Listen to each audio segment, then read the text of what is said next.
So my background is I've got 4 kids. I was a former teacher, and I've spent the last 20 years actually working more with parents, mainly working parents. So I'm spending all day long sharing with parents tools and strategies to actually manage this situation.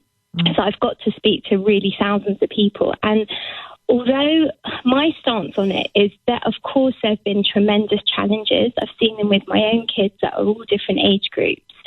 But also we as adults create that narrative. And there's so much talk about, the COVID generation and what a terrible impact this is going to have.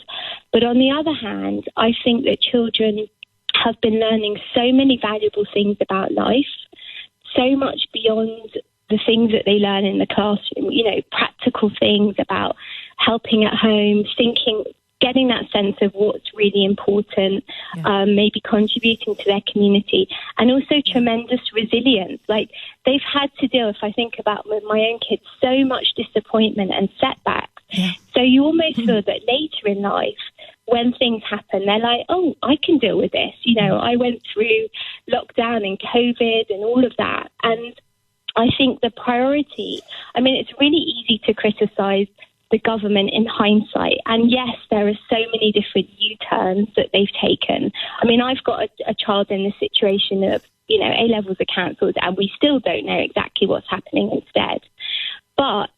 And they could have maybe thought things through a bit more.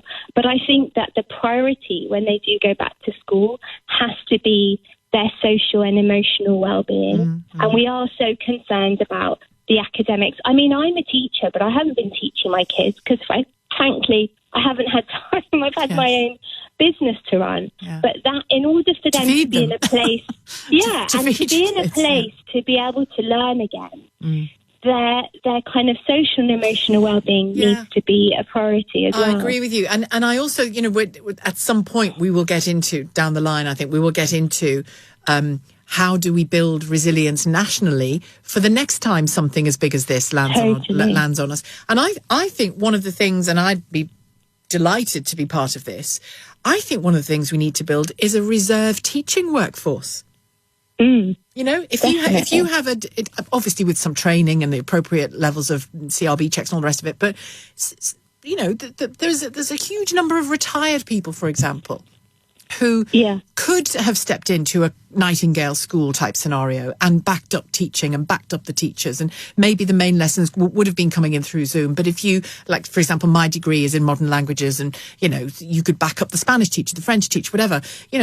We need people, we need numbers to support children, don't we? And I think it was David Blunkett, the former Education Secretary, fairly early on in this pandemic, who was horrified at the speed with which schools were closed, and horrified at the length of time they were closed, and also horrified with the lack of planning around what we do if they are closed. Where do we send kids to make sure they get back into school as fast as possible? And we just didn't have that in place, did we? No, but I think the other thing it's thrown up, which is something I've been banging on about for years, is that the education system as it is, and this kind of Victorian way of rote learning, particularly GCSEs, I'm hoping that this experience is going to accelerate a serious rethink and overhaul. Yeah, there was an op-ed, I don't know whether it's not setting them up for life, is it? For some of those practical skills, for jobs that haven't even been invented yet. Yeah.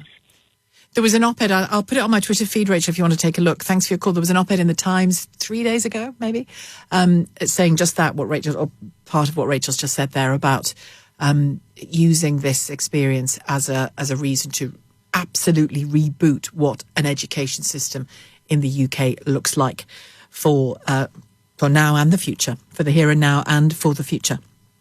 A tweet here from Matthew Smith.